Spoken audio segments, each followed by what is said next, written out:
Hello there, viewers. Good day to you guys. Welcome back to the channel. So I was undecided on what I was going to film, and I was thinking back about that red Chevrolet truck, that 97, the one that was parked for like 7-10 years. We did a couple videos on it last week, one of which was kind of like a will it run, let's see if this thing's even gonna come back to life. And the second one was pulling the fuel tank down, and we found out that because the alcohol content in the gasoline attracts moisture, and the thing sat for 10 years or so ish, that it had brought a bunch of water into the fuel system, rusted it out, contaminated it, destroyed the fuel pump, etc., filled the tank full of rust. So in the first couple of videos, we diagged this truck, put a fuel pump in it, put a fuel tank in it, and a filter, fired it up, and we drove this thing for the first time in about 7-8 years. Now that was a scary test drive because the brakes did not work. I went around the corner there, hit the pedal on the first test drive, and the pedal just sank right to the floor. It barely stopped. When it does decide to stop, it's all over the road. And then while you're trying to drive it in a straight line, again, it's all over the road. So we've got the thing back in the shop over here. It's set up on the rack. And I was looking around under the hood to see if we cannot see what the deal is with the steering swervy bit of business here. So let me show you. Let me get my helpy helper, and she's gonna hop in and operate the steering wheel, and we're gonna take a look and see. I have solicited the assistance of the fabulous Miss Lauren here. She's gonna hop in and operate the steering wheel.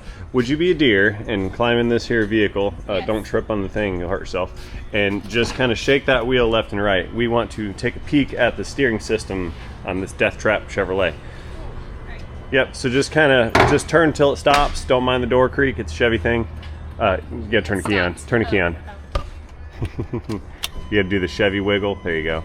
It's a little slower than that. A little slower. Well, there you go. There you go. Okay, so she's turning the wheel, but the actual wheels are not turning. Okay? She's turning the steering shaft a little faster. Yep, shaft's turning. Now, if we take a look down in that hole, let's see if I can't get you down there.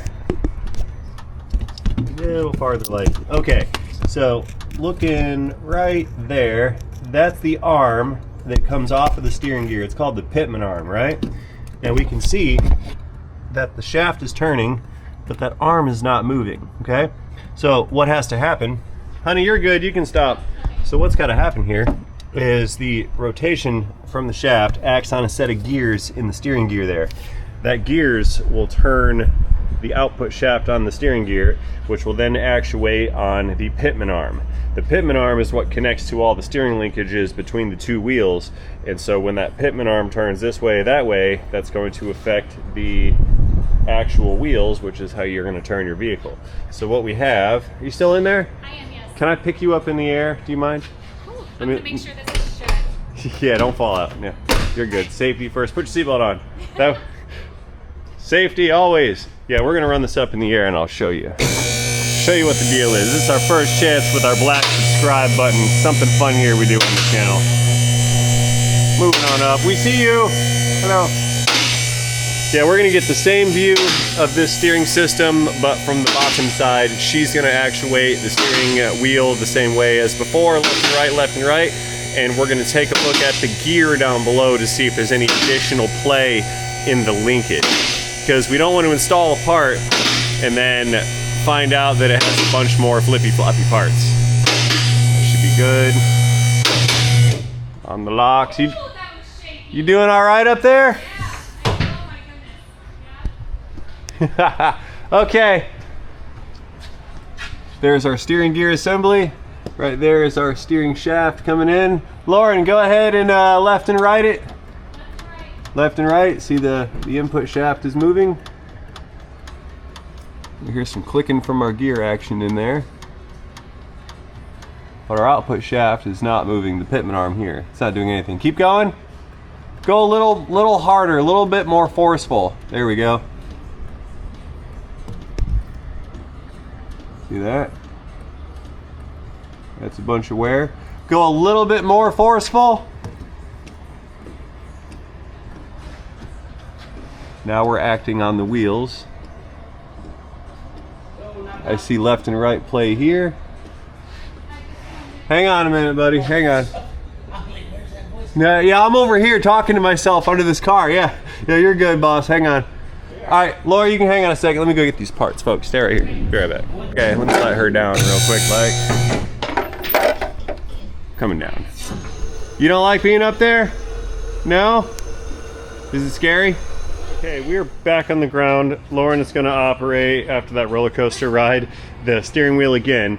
You're gonna do the same thing. Turn the key on one more time so it doesn't lock. We're gonna do the same thing, but I'm gonna go down below with these wheels on the ground because we want to see the other sets of steering linkage to make sure there's no play in those as well, okay? A lot of word salad. You just keep shaking that wheel. Left and right it, please, my darling. Just keep going with it. Let's climb under here. Keep going, left and right. Go a little more aggressively. Yeah, go slow. Like that, yep. Keep going. No, nothing out of the tie rods. Little bit more aggressive. That idler arm right there, it's idling because it replicates the position of the pitman. That idler arm has some play, and the rest of that's looking okay. So yeah, we need to do an idler arm, pitman arm, and of course it needs the steering gear. That's the issue. All right, we're all done. You are relieved of your duty. Turn it off? Yes, please. Thank you very much. All right. And I'm going to go to work now. Come on out. You're good. Okay, second chance, black subscribe button. Moving on up. We're going to go back up. Lauren's out of the vehicle now again. So I happen to have the steering gear here. I'm going to order the idler and the pitman arm. But first, we need to pull the wheels off of this unit and take a look at the brakes. You guys, if you caught that first test drive, the brakes on this were not good, and I think it needs some major brake repair. So let's pull the wheels. They haven't been off in about a decade. Take a look at the brake system, and then we'll begin the repair procedures. All right, let's pull off these fully custom wheels here. Fully custom, ultimately polished aluminum.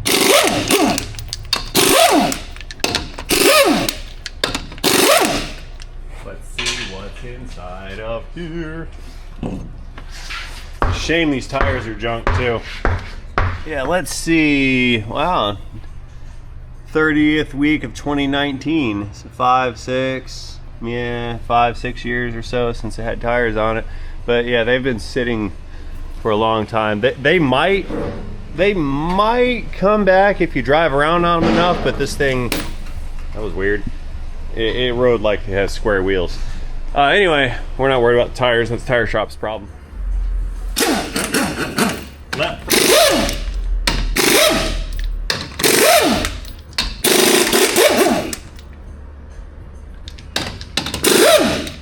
That one sounded kind of crusty. Ring, ring. More square wheels. These brakes are not looking too happy in here. I'd say that for sure. Let's go around this left rear.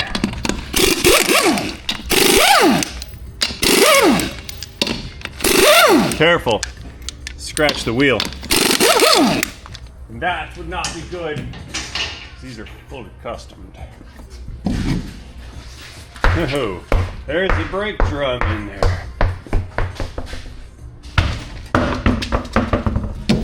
Not gonna come off. Okay, one more wheel. Let's go to the other side.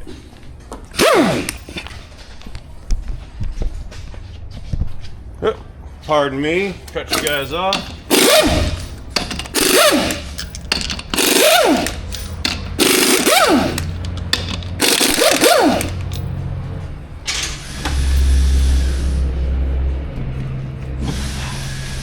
Alright, so these drums are rusted on something fierce. We need to break the rust bond between the axle and the drum right here. Yar! Got it.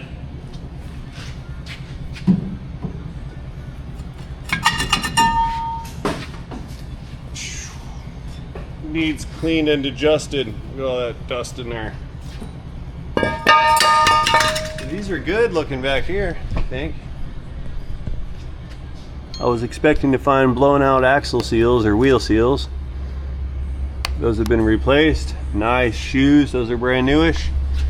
And that seal in there looks okay. Let's inspect the other side here. Yar!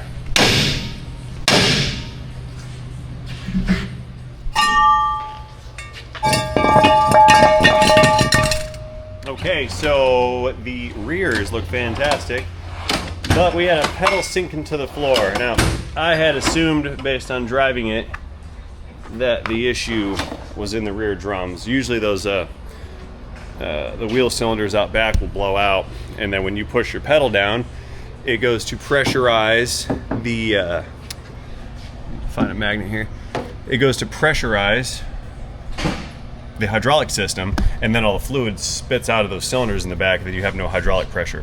That does not appear to be the case. So I was initially incorrect with my assumption.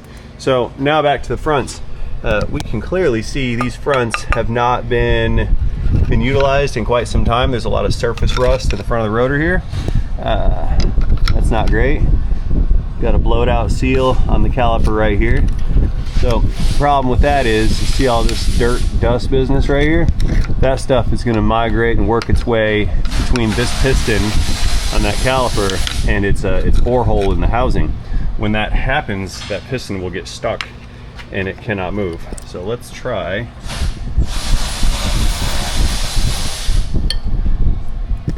We're leaking. So that one is not stuck, but I'm going to suggest replacing the caliper. Maybe the pads. I mean, they're not horrible, but they're also not great. Surface thickness is probably under spec because I feel a huge lip right here. It's kind of flaring outwards, so that means that the pads have been wearing down this area of the rotor for quite some time. It used to have an X amount of thickness here and here, and is now thinner here. Stands to reason that the other side of the rotor is in similar condition. So I'm gonna think that if this one's not binding, which it may not be, it does have a torn up seal. See it right here.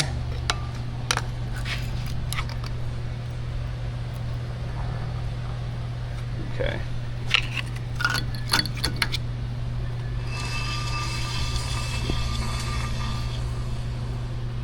Interesting. Look at that part there. That's where the pad was sitting, protecting the rotor while it was parked for years. Okay, let's check the spinningness of the other side. Grindy spinniness. All right, so where's my hydraulic pressure going? Well, I believe the problem is up there at the master cylinder. We have no hydraulic leaks. The master cylinder is full.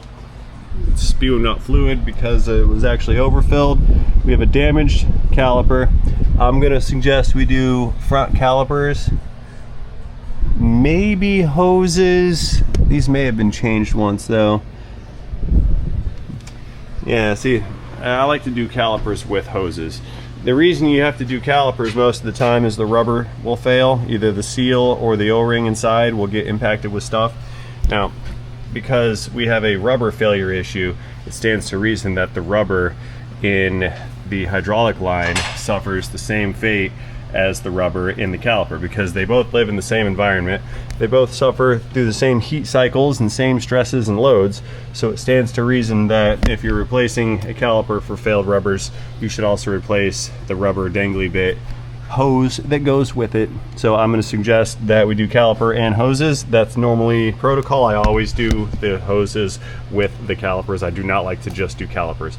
A lot of times what will happen is you'll have also a hose issue that you did not know about, and you have a partial restriction in that hose. So when you go to apply brake pedal pressure, one hose is flowing freely, so it's given pressure and volume no problem to its caliper.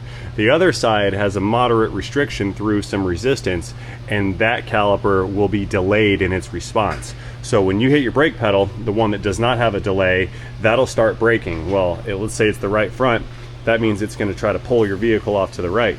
Then you press a little harder or wait a little bit more time, pressure makes its way to the left side, then that one starts to brake, but you've already changed direction some.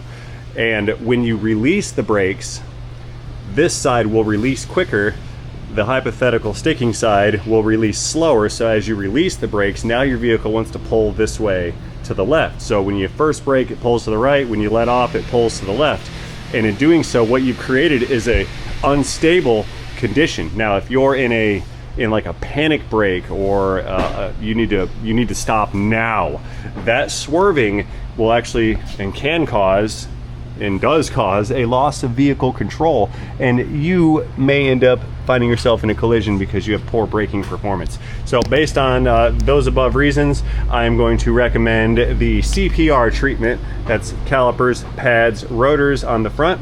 We will repack the bearings and inspect them, replace the bearing seal on the back, replace the lines and the fluid, and to top it all off, cherry on top of the ice cream or cake or whatever, we need to do a master cylinder, which is that guy right there. So we need to do a rebuild on the brakes after we do a rebuild on the steering. Well, now we know what we're doing, why we're doing it, and how we're gonna do it. Let's start doing it. Third chance black subscribe button. There we go. Moving back up. I'm gonna go all the way up so I can work under it. Got a frog in my throat. Don't know what that's doing there. Talk too much. You get frogs from talking too much. That's what it is. Scary rack. So first things first, we need to move to disconnect the steering shaft right here from the steering gear. Now there's a little bolt on a collar in there. You see the collar. There's a bolt on it pointing the other direction. I think you can see the bolt right there between those two pieces. We need to, I think I need to rotate the wheel. Yeah, let's turn the wheel some to get that bolt pointing this direction. Okay, so the easiest way to rotate that shaft is going to be with this nut right here. So we're going to put a big socket on it. And I'm just going to kind of go the other direction. See that shaft turning up there? Moving the whole linkage. And there's our bolt right there. That's the kill people bolt, because if you forget to put it back in, your steering shaft comes off, and then you wreck the car and die. That would be bad. If tag out lockout was a fastener, that would be it. So anyway, this 11mm fastener, pull that guy out. And I dropped it. Very important. This is a shouldered fastener. It's a high grade piece of hardware. Do not lose this guy. Do not lose it. So with that bolt removed, we can come back behind that collar, I think. And we're gonna pry bar that collar away from the steering shaft here. If I can get under it.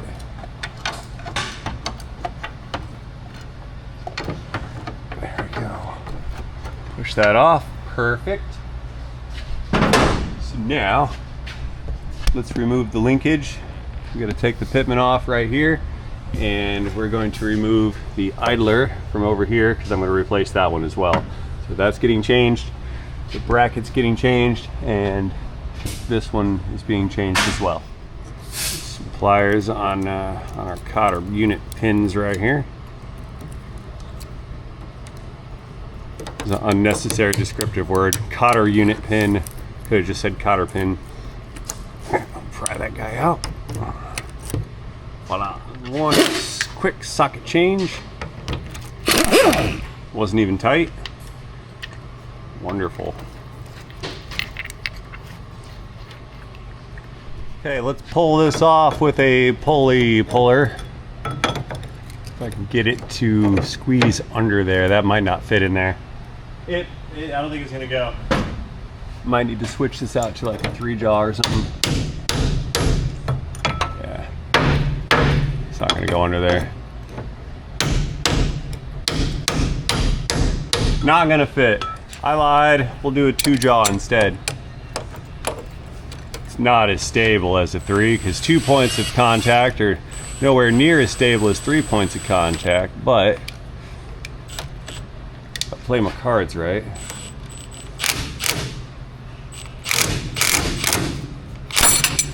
Pow! And I played my cards right. So that one popped free.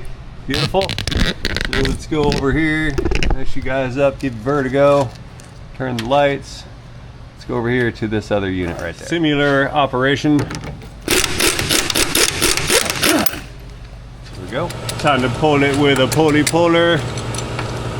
And yet again, I break out an electric gun and the compressor turns on. What is this?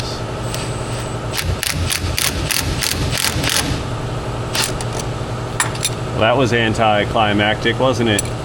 Thing slid right off of there.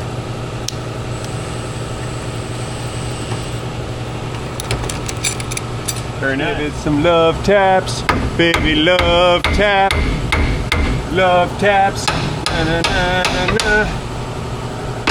Well, that's stupid. Look at that. The bar won't come down any farther. It's running into this thing right here. So now, let's go ahead and take this arm off of this steering gear. Remember that it pointed that way a little bit, so we have to readjust that when we put the new one on because the steering wheel is off center because we rotated it. So let's pull this thing off, get this off the gear.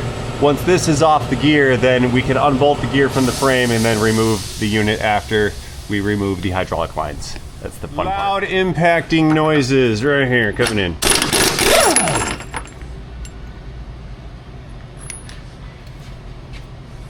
Okay, we moved over a little bit. We got the Pitman puller again, and this one will fit around that collar or shaft or whatever. We slide it over, slide it down. There's little fingers on the top. Grab the top of the arm. There is an indentation little button drill hole in the bottom of the shaft right here, and that is what the tip on our press business is going to engage with to keep alignment. Put that guy in, and we're just going to tighten it down and pull this arm off of the steering gear.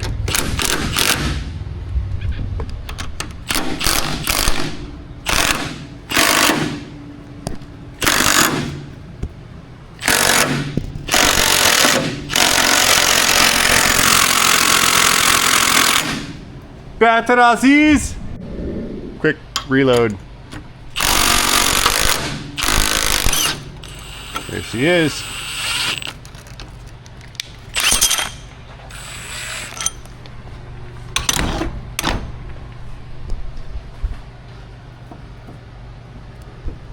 Seriously?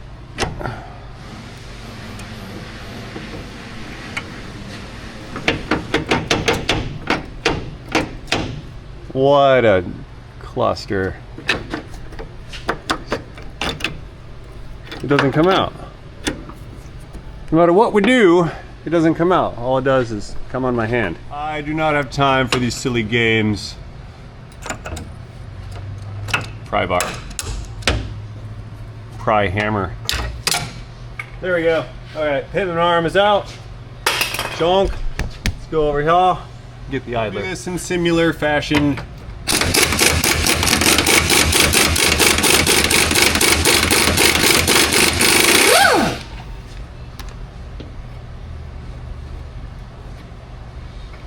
My nut. So this idler arm mount versus the arm, there's a big old rubber squishy boot thing right in there that's, I don't even know if it's still there or if it's all just squishy grease. Anyway, it's in the way. It's in the way of the puller. So what I'm going to try to do is just hammer past the seal and pull the thing out. I don't know if that's going to work. I might, no. I'm going to use the 2-jaw. That's not working.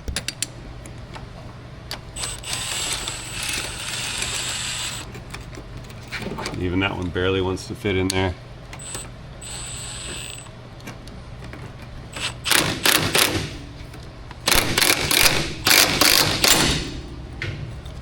Scary. It's always scary when it goes pow.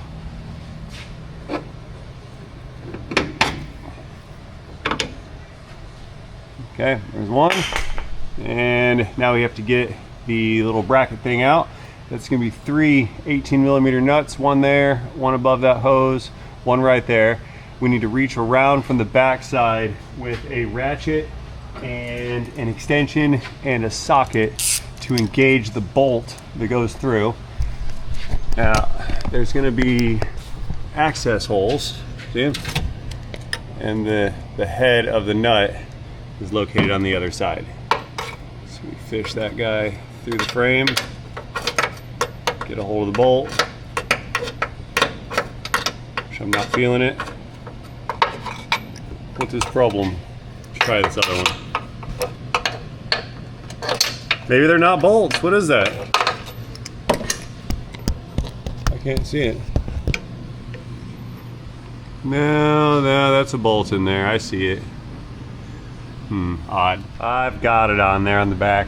I had to use a ladder to climb up some to get a better visual. Oh, I just dropped my socket in the frame. That's not great. Back in action, won't do that again. I had to go in there with a borescope camera and look around and come in with a magnet and fish it out, and it was not okay.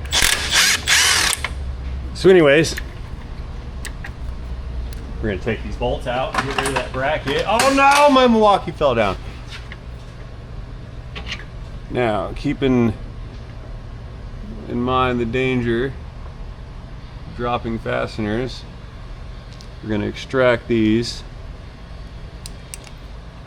with the most care imaginable.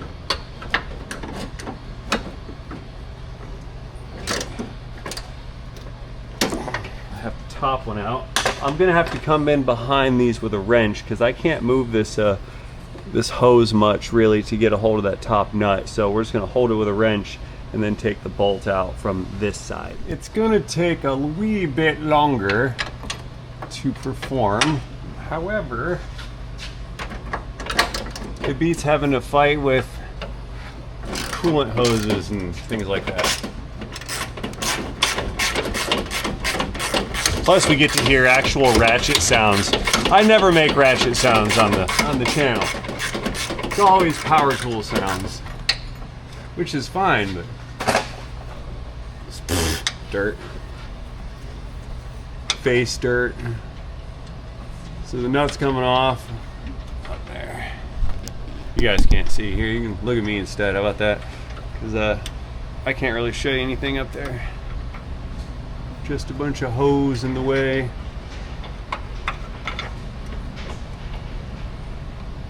I believe I have the bolt in the socket. Ah, I sure do. Yeah, there it is. All right, so that's 2 out of the 3. So, numero 3. So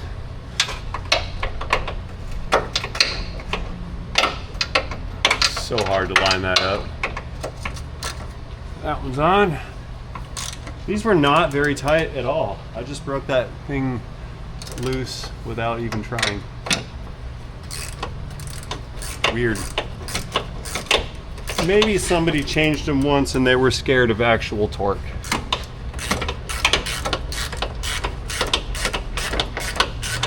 Yeah, there's 2 ways people do torque. They either go like way too much or not enough because they're scared of it. Like the just right feeling seems to miss people. I mean, but in their defense, it takes years of destroying fasteners before you know what it feels like before destroying said fasteners.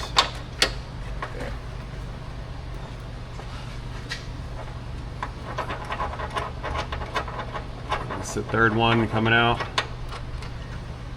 I have the nut and the washer in hand, and I think I have successfully extracted the bulb. Nope. This one didn't come out. I don't want to drop it in the frame, so I'm going to put it back in the socket. Show you how I'm going to do this. What I'll do, take this little pokey bit, and we're just going to poke that fastener through, keeping pressure on it so it clears the bracketry in the frame. Pushing it. Oh, and I dropped it. It's right here. Ooh, ooh, ooh, wait, I can feel it. My finger's on it. This is about to get intense. Yeah, it's right here. And now it's farther down. Okay.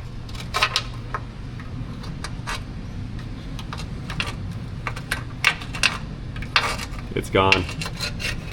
She gone. How horrible it'd be. Put your finger in there and then you get your finger stuck. The fact that I need a 21st century camera on a stick to find a bolt is awesome. There it is. It's sitting right here. Right where I can't reach it. How about that? How nice. So here's what we're gonna do. Yeah, no. There's the magnet. But why can't I just can't reach that bolt right there. It's right in front of me, man. It's literally right here. Get my finger on it. Yeah, there it is. It's getting farther away. The more I get a hold of it, the farther it gets. Look. So I need to make this. Oh, I know. We'll just keep going forward. Look, there's another hole right there. We'll just keep pushing it farther away from us. There we go.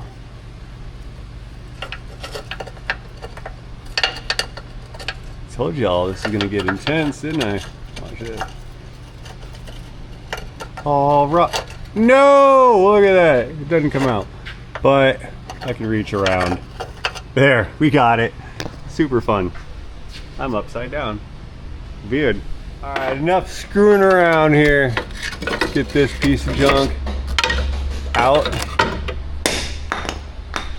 And it is now out. Beautiful. Okay, so back to our front hole here. I've got the socket inside and it has the bolt in it. There's the bolt. Okay. I'm gonna take the new bracket.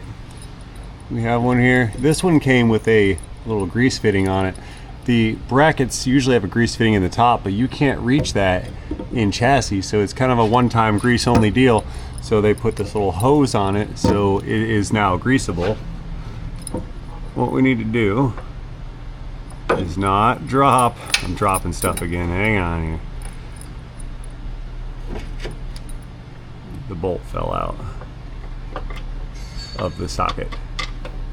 Okay, put that there. Take this guy and stick it up in its home. Is it gonna fit? This thing is larger than the other one. Oh, that was not great.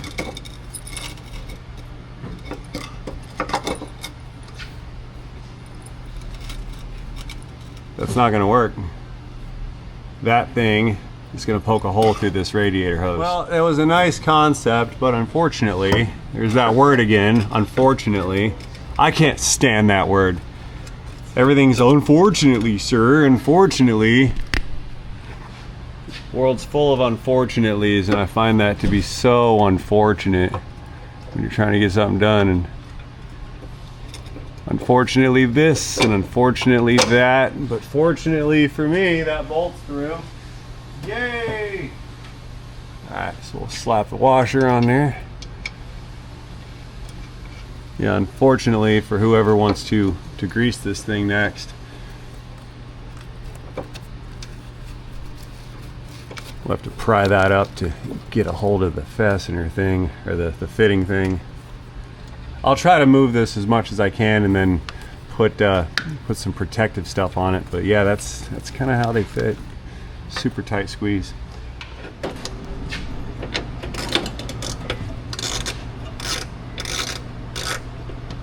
I've taken the liberty of placing the fasteners back through the frame and gotten them set up in this bracket business, saving you guys valuable time. I don't want to waste your time.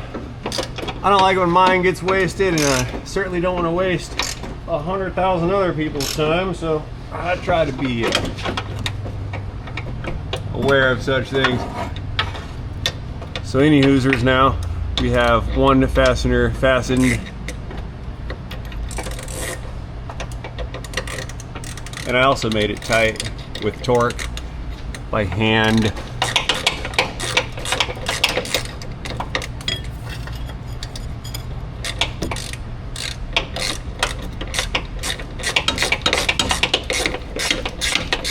Twice the speed. We're speed wrenching.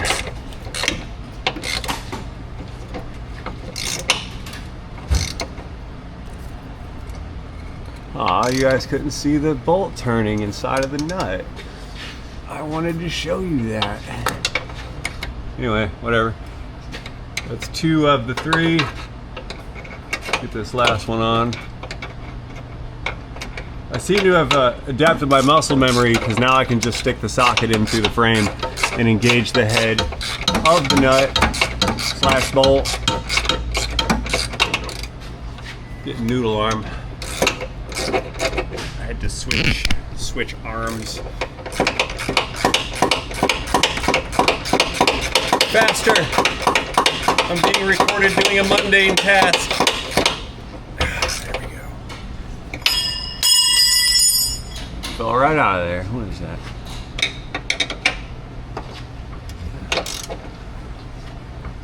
See that? Open-handed. That way if my socket breaks or my fastener slips or the ratchet breaks, I don't punch metal things with a closed fist. That's why I push on these guys open-handed. Every time, most of the time. I pushed up this convolute business a little bit right here. That way it would protect the hose from that thing rubbing through it. Hold the hose kind of farther back. It is going to cover up that grease fitting and no one will ever know it's there. But that's how it fits. Let's turn us around right here. Back to the steering gear. We need to go in there with a 16 mil wrench and an 18. There's a fastener there for the hydraulic, and then there's one more on the other side. I'm not going to record that. We're just going to go ahead and take those off, and we'll move on to the removal of these 3 fasteners right here to pull the steering gear all the way out next. Actually, you know what? I'm just going to go ahead and pull that out right now, drop this thing down some, and I'll take those lines off with this thing dangling, sitting down on top of this. That'll be easier, I think. I really like the easy button, so yeah, I'd say we should use the easy button here. Let's bend this guy out of the way a little bit. It's the fender liner. It's steel, not plastic.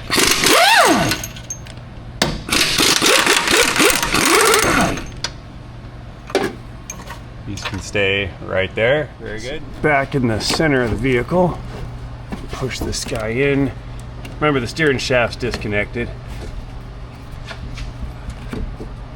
Yeah, now we can see some of that business. There's our hoses. That one and that one, 16 and an 18. Maybe 18 and 18. That one looks a little bigger. We'll see. Now all this is gonna be fine, just as long as these guys are gonna crack loose. So what we do, I'm gonna wedge this in there. Put my line wrench on it. Okay, left hand on the wrench, right hand on the gear to apply opposing forces. Cracks loose. Same thing on this one, left hand on the wrench, right hand on the gear for opposing forces. Crack it loose, hit my arm.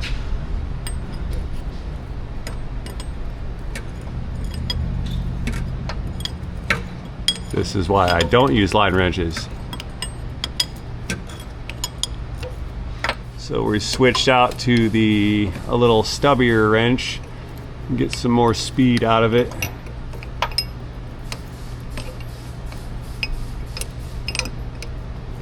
Yeah, moving right along. Wonder come up top. Try the flick of the wrist thing. Maybe that'll get some more. Nope. There we go. I found it. Right around the time I get the thing almost all the way out, I found the fast way to doing it. There we go.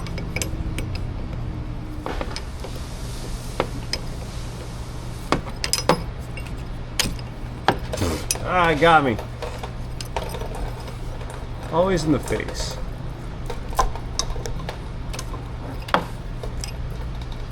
Okay, this other one. Oh, extreme changed.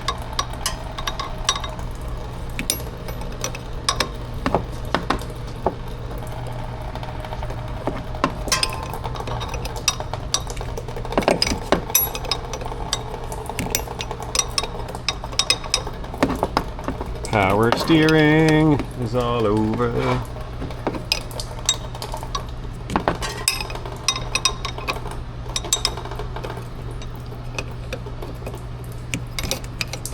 I need a more stubbier ratchet. Ah! Stream changed. I'm spilling on the floor again. Come on!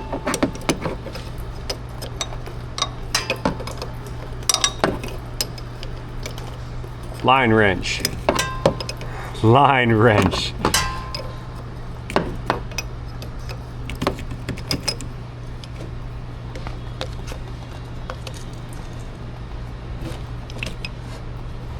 Okay.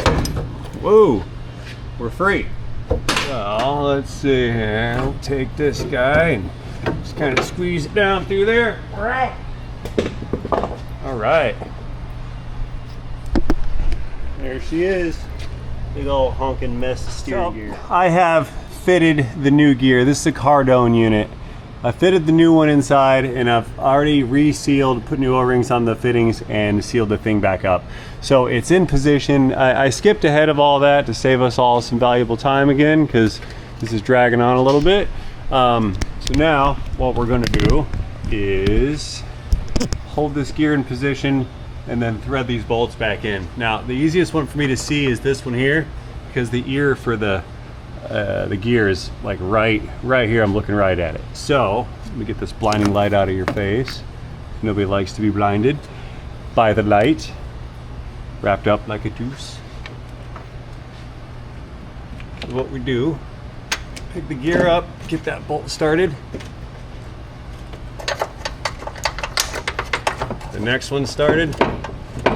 Now, fortunately for me, these bolts are not threaded all the way, so when we have it lined up with the hole, we can put it in just a little bit, and that will help to kind of take up some of the weight of the steering gear so I can get it threaded. Okay, that one's threaded in, that one's in, that one's in, very good. Now, let's go ahead and run those guys down, tighten this thing, and then we'll go back around the other side and connect all the little things that connect things that need to be connected. That's intelligent.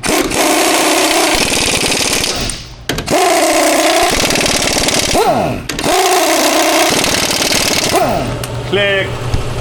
Okay, so in classic running out of time fashion, I got the steering shaft on. That was a total bear because this stupid shield thing was in the way, which is not lined up yet. I've got to move it forward and snap it onto that line once I tighten the line. But this steering gear is installed. Let's go ahead and get the idler and the pitman's arms chucked on here real quick, and maybe I can get this done. We can get out of here. I'm ready to rock and roll. It's like 5 o'clock. I'm here a little bit later than normally. See, like on one hand, I'm going, hey, we can leave now. I'm all done. I got enough work done, and the clock says time to go. But on the other hand, I want to make this video for you guys, so I'm stuck between two different jobs here. Anyway, I've got the pitman kind of set up on there just a little bit. It's weeby wobbly and loose. Let's maneuver. So I said pitman, it's the idler. Let's maneuver the pitman into position next, I think, after I put this in the hole, because that will be fun to put in there later, I think. And by fun, I think it would not be fun. The antithesis of fun. The opposition of fun. Opposite of fun.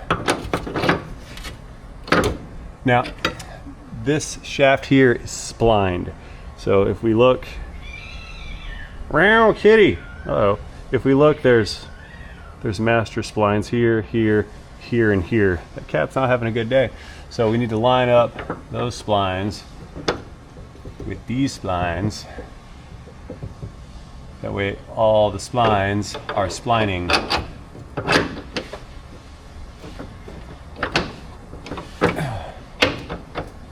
Need to move the steering off to that direction.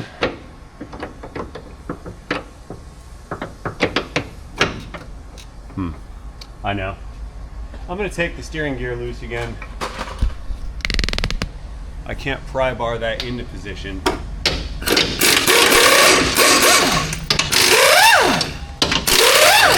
But if the gear is loose, it gives me some more wiggly room here. That's what I needed.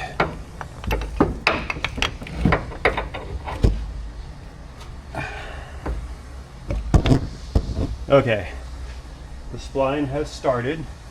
Let's throw this nut on it real quick so it doesn't fall back out.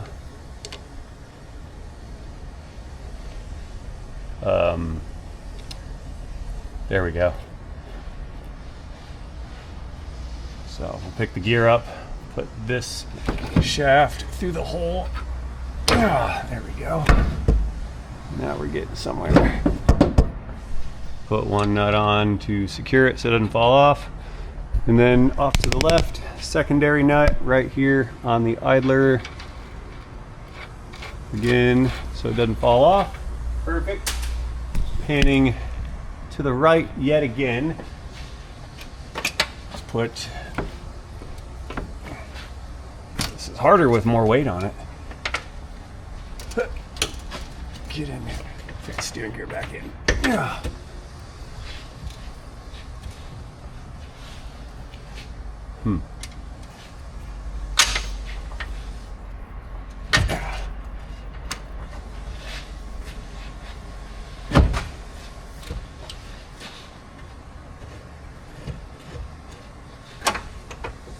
I need to pry bar the steering gear over. It wants to stay towards you guys, but I need it to go towards the frame.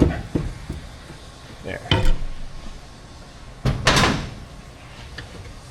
Let's get these bolts started again. They were not going in straight with this thing offset to that one side. Not great.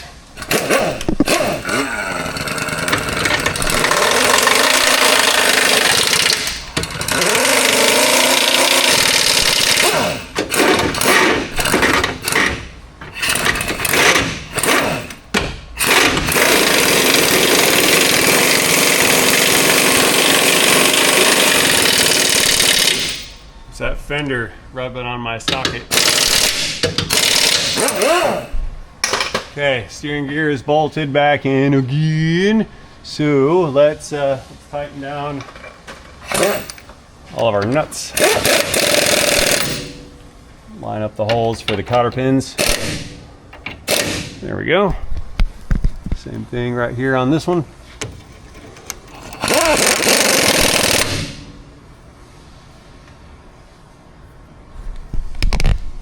This one right above us. Need a bigger sock 24. I only had the tip in. Not enough. Uh-oh. I think I just broke my ratchet. Gun.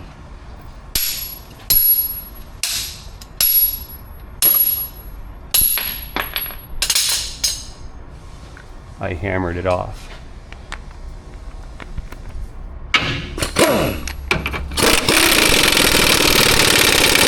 That's a pinch lock nut. There's little indentations on it that will grip the threads. No locking mechanism required. So that one, we've got to take the big bolt off one more time with a big nut because I did not put on the washer. It's got a big lock washer. There's some downward pressure going on. So let me relieve some of that. There we go. Okay, it's not going to work. Can't get enough thread. So what I'll do now is run this down, take it off, then put the washer in, and then put it back on. Got methods. Methodical methods. Made out of madness. Methods to the madness. By the way, these threads are a little chowdered too. It's a remanufactured unit, and I guess they broke on the way out.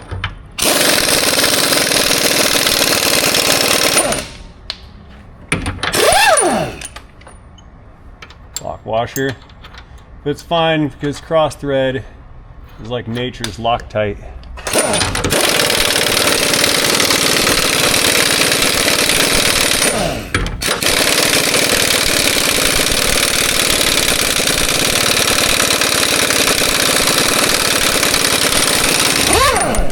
In the home stretch, we got a cotter pin coming in and another right here on that side.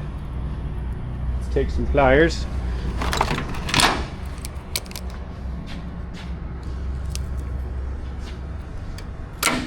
Ow.